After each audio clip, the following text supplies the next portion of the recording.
Hello everyone, welcome to this video on Unit 1, Lesson 3, where we're looking at exercise section 2A, where we have a set of instructions to our left, and we're going to be answering the questions to our right.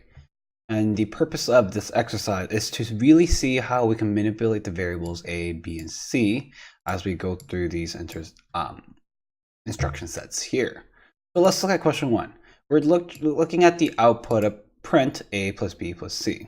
We have variables initialized as A is equal to 12, B is equal to 13, and C is equal to 14.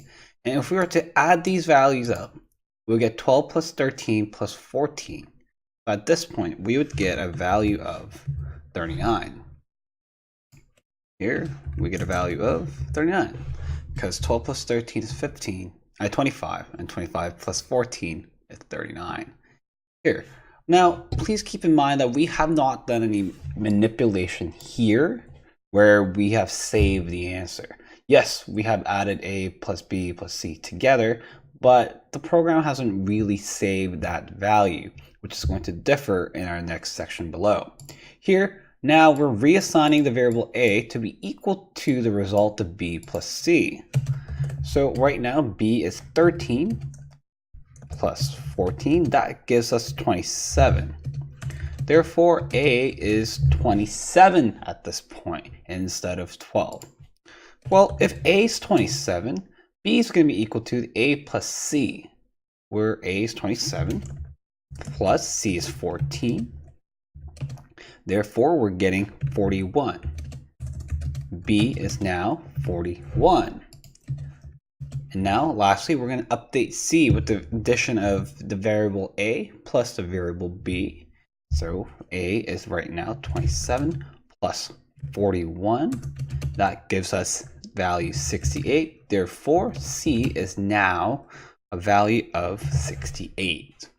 And at question 2, question 3, here, yes, we can print, and the output would look like A is 27, B is 41, C is 68. This is how the output would look. But here, question 2, which variable now contains the greatest value? Well, it is now C.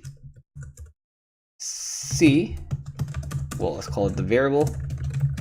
C contains the greatest value because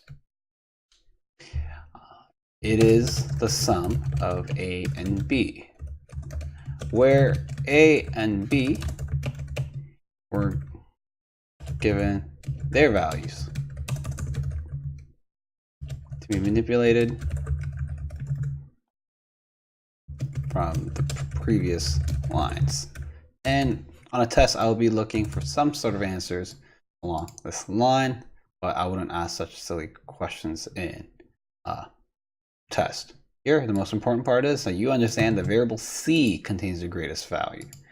Which variable now contains the smallest value? Well, here, the variable A contains the smallest value, and let's leave it at that.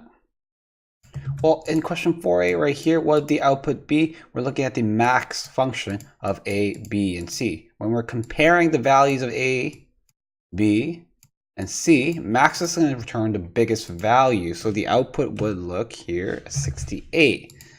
So therefore, the output would be 68. For question 4B, they give us the minimum value, the smallest value out of A, B, and C, which would be 27. So therefore, the output would be 27. So the importance of this exercise is that whatever we do in our program, first of all, this line right here would not happen without initializing our variables A, B, and C. If we were to execute this code before this line, the program wouldn't know what to do because A, B, and C won't exist yet. Then after we have initialized, we start to manipulate these variables by saying A is equal to B plus C, B is equal to A plus C, and C is equal to A plus B. Notice how the changes in one line will affect the changes in other if that variable is continuously used again, which we felt the greatest effect here when we said C is equal to A plus B. Thank you for watching and stay classy.